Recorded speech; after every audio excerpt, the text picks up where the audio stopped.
വീടും സ്ഥലവും ജപ്തി ചെയ്ത് വീട്ടുകാരെ ഇറക്കി വിട്ടതിന് ശേഷം വീട് JCB ഉപയോഗിച്ച് ഇടിച്ചു നിരത്തി.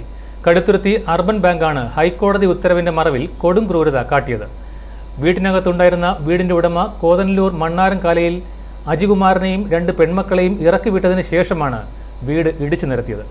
വീടും സ്ഥലവും ഉടമയിൽ നിന്ന് തിരിച്ചുപിടിക്കാൻ ബാങ്ക് ഹൈക്കോടതിയിൽ കൊടുത്ത കേസിൽ ബാങ്കിന് അനുകൂലമായ വിധി ലഭിച്ചിരുന്നു. വീട്ടിൽ താമസിച്ചിരുന്ന കുടുംബത്തെ ഇറക്കിവിടാൻ ബാങ്ക് അധികൃതർ പോലീസ്, ഫയർഫോഴ്സ്, ആംബുലൻസ് എന്നിവയുടെ സഹായത്തോടെയാണ് എത്തിയത്. അജികുമാർ അസ്വസ്ഥത പ്രകടിപ്പിച്ചതോടെ അദ്ദേഹത്തെ ആംബുലൻസിൽ കയറ്റി കടുത്തുരുത്തി കോഓപ്പറേറ്റീവ് ആശുപത്രിയിലേക്ക് മാറ്റി. ഈ സമയം അജികുമാറിന്റെ ഭാര്യ സവിത പുറത്ത് ജോലിക്ക് പോയിരിക്കുകയായിരുന്നു.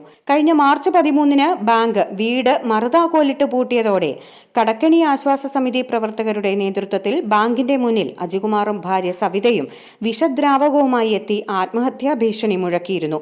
തുടർന്ന് കടക്കണി ആശ്വാസ പ്രവർത്തകരുടെ നേതൃത്വത്തിൽ ഇവർ രാത്രി വീടിന്റെ താഴെ തകർത്ത വീടിനുള്ളിൽ താമസമുറപ്പിച്ചു. തുടർന്ന് ബാങ്ക് ഹൈക്കോടതിയിൽ നിന്നും വിധി സംഘടിപ്പിച്ചാണ് വീണ്ടും വീടും സ്ഥലവും കൈവശപ്പെടുത്തിയത്.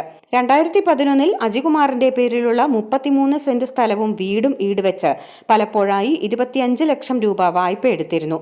കോവിഡിനെ തുടർന്ന് വായ്പ കുടിശ്ശികയായി. ഇപ്പോൾ 47 ലക്ഷം രൂപയായി. ഈ തുക അടച്ചാൽ നടപടിയിൽ നിന്നും ഒഴിവാക്കാമെന്ന് ബാങ്ക് അധികൃതർ പറഞ്ഞതായി അജികുമാർ പറയുന്നു. എന്നാൽ ജപ്തി നടപടികൾ പൂർത്തിയാക്കാതെ കൈവശപ്പെടുത്തിയ സ്വത്തുവകകൾ മറ്റൊരു വ്യക്തിക്ക് 54 ലക്ഷം രൂപയ്ക്ക് മറിച്ചു വിറ്റെന്നാണ് ബാങ്ക് പിന്നീട് അറിയിച്ചതെന്ന് അജികുമാർ പറയുന്നു. 47 ലക്ഷം രൂപ അടയ്ക്കാൻ തയ്യാറായെങ്കിലും സ്ഥലം വിട്ടുകൊടുക്കാൻ തയ്യാറാകുന്നില്ലെന്ന് അദ്ദേഹം പറഞ്ഞു. 33 സെന്റിൽ 16 സെന്റ് വിറ്റ് കടം തീർക്കാൻ ശ്രമിച്ചിട്ടും ബാങ്ക് അതിനും തയ്യാറായില്ല. തുടർന്ന് കടുത്തുരുത്തി പോലീസിൽ പരാതി നൽകി. പോലീസ് സംസാരിച്ചിട്ടും പരിഹാരമായിരുന്നില്ല. കടുത്തുരുത്തി അർബൻ ബാങ്ക് കേന്ദ്രീകരിച്ച് ഭൂമാഫിയ വായ്പാ കുടിശ്ശികയായ അവരുടെ വസ്തുവകകൾ കൈവശപ്പെടുത്താൻ ശ്രമം നടക്കുന്നതായും വീട്ടുകാർ ആരോപിക്കുന്നു. i4u news, Ettumanoor.